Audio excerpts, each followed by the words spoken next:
Hey guys, what's up? Today we give you guys a summarized history of the Twill USGI M81 BDU or the Temperate USGI Woodland BDU. So in this video, I'm going to give you guys a history of M81 Woodland and the camouflage history of that pattern, and also the uniform history in a certain sense, but in a more summarized and condensed version. I'm going to try and keep this video under about 10 minutes. To start, we're going to talk about the history of the material Twill in the United States military. So the United States military first used Twill, or adopted Twill, in the early 1940s with their HBT uniforms, which stands for herringbone twill, which was a cotton twill, and was used by the Marines and called the HBT uniform.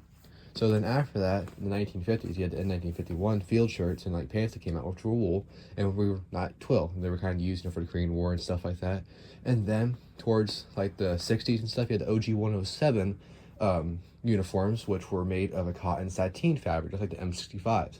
And then you had the ripstop, which would be later readopted in the mid-1980s for like the hot weather balloters uniform, but you had that poplin ripstop. So it took from World War II, you had just the HBT uniforms, which were Twill, and then all the way through the Korean War, you didn't have Twill, and even in the 1960s, you didn't have Twill, but then in the 1980s, they readopted Twill, which is kind of cool, I guess. So that's the kind of history of Twill. So now we're going to move on to the history of the pattern. So, M81 Woodland has its roots directly relating to ERDL, which ERDL stands for like engineering research laboratory, something like that. Like it's just the ERDL is just the abbreviation of the laboratory that tested it or like made the pattern, if that makes sense. So ERDL came out, I think, in 1948 and is older than the Mitchell pattern. The Mitchell pattern came out around the 1950s and was used on helmet covers and stuff like that, but never really adopted as a full mass-blown uniform during the Vietnam War. So during the Vietnam War, ERDL became more popular, and ERDL was officially adopted by the United States Marines, like frontline troops in Vietnam, in 1968. So then you had a green dominant ERDL, which was basically the basis of M81 Woodland. The difference between ERDL and M81 Woodland is just the shape size. It's the same kind of complexion and colors, sort of, but more so the difference is in the shapes and just how they're scaled up. So after the ERDL was made in the 1960s and towards the 1970s, in the late 70s, you had RDF ERDL, which stands for Rapid Deployment Force ERDL, which is like a brown dominant ERDL, which was kind of meant for more so like temperate environments, like imagine like Europe, right? And those weren't made of Twill, and they were in the OG 107 jungle fatigue cuts, which is not the straight cut that you have on the BDU. It was like in a slanted pocket kind of cut. So it was around the 1970s where the Natick Labs started experimenting with scaling up the shapes in the ERDL size to make it more effective, and started switching to BDUs and started getting like Twill and all that stuff back into like circulation. So they scaled up about 70% or 60%, something like that. It was like a subjective kind of thing, and they made it into M81 Woodland. So that's basically the basic history of M81 Woodland. Started off with ERDL, and in the 1980s, I think it's got scaled up, and you got Twill, and the Twill history of that, and the uniform history of that. And also, as a quick side note here, guys, is that when they were scaling up ERDL to be like M81 Woodland, the darkers were also darkened from the original ERDL, right? Because it would just like, they wanted to make it darker so that when it faded, it would become more of like the target range of color. So here we have a brand new kind of mint condition pair of BDUs, right? This is a hot weather version, but it doesn't really matter. It still shows the exact same like effect I'm trying to go for here. But you see how the colors are really deep, right? And the browns and how the greens look, right? But when it fades, it becomes like kind of like almost reminiscent of ERDL here. So this kind of almost looks like ERDL because of the colors and how they're faded. So after like use, it kind of improves the longevity of the uniform so that when it fades, it doesn't get worse in camouflage effect. It actually can get better. So that's kind of a cool fact.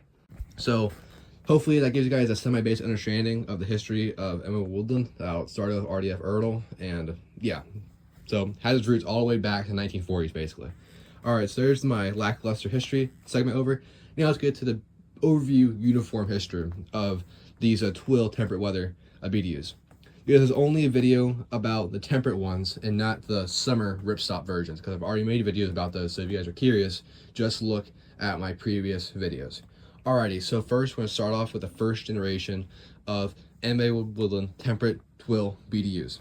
Alright, so this isn't a type 1, so you have type 1, type 2, and type 3. So type 1 has like an Elvis collar, and it's a little bit bigger, and it has these tabs on the side, this thinner wrist adjustment, while the type 3s are this. It's kind of like the new school, so there's no tabs on the side, and there's no big collar, It's just like the main difference between type 1 and type 3 is the collars and the tabs, right?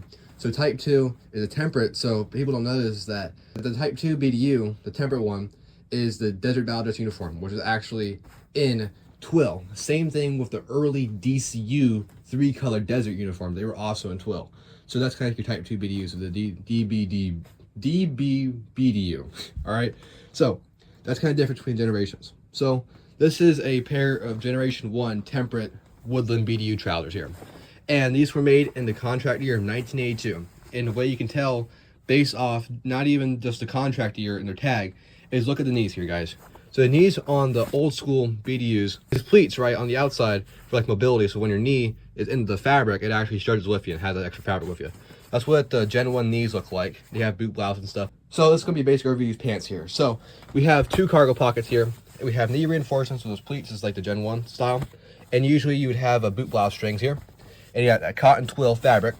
You have a non-gusseted crotch, it's a normal BDU style crotch. That's kind of a downfall, you could say. We have a BDU style button fly. And we have these small belt loops. It's kind of like a Gen 1 thing. So then later, they would have bigger belt loops where you could fit more fingers in there, like 3 fingers. This ones were pretty small. You have waist adjuster tabs. On the inside, you have your tag. This is a large long. And you have your tag here. It says like 1982. And you have 2 back pockets closed with buttons. And you have a single stitch seat reinforcement on the back. Very, very cool. But the cargo pockets are pretty simple. So the basic BDU cargo pocket here, you have these pleats on the side. And you have these 2 buttons that close it, right? And you can put mags in here. You can put whatever you want. You can put your patrol cap, so on and so forth. But basic BDU pockets, very, very nice. And that's basic BDU pants overview. So there's also a patrol cap that came with the Temperate Woodland BDU. And I had like pull down ear flaps. I think were lined with like wool or like felt material. But yeah, it's basic this overview of the pants here. And here we're gonna talk about the shirt here. This is like a 1988 production of like Type 3 Woodland BDU shirt here. And the basic overview and difference between generation and stuff is that this is the type, this like the early model of Type 3, right? The basic overview of this like early BDU is that you have 2 front chest pockets, 1 pleat on the outwards, close for those buttons. You have a pocket here, which could be for a dulcimer, it's like a radiation measuring thing, or a pen. Put that there. Some people put the pen inside of this like this little pocket here. It's not really meant to be that, it's just a button fly. But then on these earlier BDUs, you had 2 pleats on the side, which are bigger and more voluminous, closed by buttons. Those were later removed because it was deemed to be too big. So on the early BDUs, you had this single stitch wrist adjustment here, while on the later BDUs, you had this big stitch, right? And they also removed those 2 pleats, they only have 1 pleat on the side to make it less voluminous. And also they removed the pleat on the bottom, unlike this one where it has a pleat on the bottom. So the earlier BDU shirts were way better. You have a good elbow reinforcement, nothing changed there. Good collar here. But on the earlier BDUs, you had this adjuster here on the waist. So that's the basic overview of the shirt here. And yeah, we have the newer gen of BDU pants here. And the main difference between from the old ones is that they removed the pleats on the knees. So these are made by Proper, right? And they have no pleats on the knees. It's kind of it's just straight hem, nothing too crazy there. But same exact pocket layout, same exact everything. And of course, you have those 2 front slash pockets. We forgot to mention that. So yeah, it's basic overview and gist of the uniform here. And the Temperate Twill BDU uniform, it's not like meant for winter, you could say. If you have your base layers under it, of course you can go down like low if you really want to. But this is like more so for like European temperatures. So they dropped the ripstop because we weren't really fighting in jungles anymore. We were more so focused on the Cold War, which took place in Europe, where the temperatures ranged around, around that time from like, high in the 60s in the daytime, like low in the 40s at night, or early morning and stuff. So it's kind of chilly, but not chilly enough to like always be wearing like a heavy coat, and not always hot enough to be wearing like a summer ripstop shirt. So they kind of had a hack medium and had a Twill Temperate BDU to outfit their forces during the Cold War. So the United States Woodland Twill uniform is absolutely a remarkable piece. It's very, very nice. And this video serves as a basic overview and history of it. I'm trying to keep it under 10 minutes. But yeah, it's a very defining piece of United States military uniform history that, represented us through the Cold War. So thank you guys for watching. Have a wonderful day, and goodbye. Unfortunately, guys, don't think I'll be able to keep this video under 10 minutes. Probably going to reach a 13-minute or like 11-minute mark at least. But yeah, that's what the BDU looks like on me. This is the Temperate version. This is like the old school version with the little like single stitch wrist adjustment. But yeah, it's a pretty functional uniform. You can do all your activities that you want to. Very, very nice, and honestly a very good uniform. I just love it very much. Got a boxy cut, but like, if you guys are looking for like a review of a uniform, the BDU, unless it's like doomsday scenario, like you're gonna like be out there for like 1,000 hours and whatever. It's perfectly adequate uniform for hunting, airsoft, even like a camping expedition. It's like a 50/50 Nyko, so it does have cotton in it, and it doesn't dry as fast, whatever. But it's a perfectly rugged garment, guys. It's not really anything. It's not impractical. I mean, it is to a certain extent. Like the cargo pockets, they're not high speed. There's just buttons and stuff. If you have something heavy in there, it's gonna hit your knee. If you have anything in here, it's not the most eye-appeasing. It's not the most modern, but it's definitely still a functional uniform that can get the job done. So don't diss it out. Don't put it off to the side. If you guys are starting off in airsoft, just get a set of BDUs, man. Do your first ever impression as like a 1980s like U.S. Army kind of like loadout, Alice kit and patrol cap. Man, you can get a perfectly good, adequate kit going for pretty cheap. Like I got this shirt here from the thrift store for $1.50. These pants for like $20 on eBay, and I got this cap for like $10 on eBay. So bam, already there I have like a $30 a uniform set that I can I know it's going to last me for a good bit, and it's going to do good things. And also, last bit tidbit information before I end this video of this like jumbled piece of information. There was actually like a very small amount of BDUs that were made of carbon fiber, right? I mean, this one was made, I think, by Carbon Hill Manufacturing, or like manufactured like a two supplier tag. It's kind of weird. I'll show you on camera if I take a picture of it. But yeah, there was a small amount of Camo carbon fiber. No one really knows why, but I guess the leading theory is like sea burn resistance, I guess. So radiation or whatever. But yeah, BDU, absolute amazing piece of uniform history. So if you guys want any more information about this camouflage pattern, check out Uniform History's video on it. That's where I got most of the info for my history segment of this camouflage. So yeah, that's basically it of this Twill temperate weather BDU review. Hope you guys enjoyed it. And please, if you guys have any more information that is relevant, factual, and valid, and you have sources for, please put it down in the comment section down below. I want my videos to be a hub for information.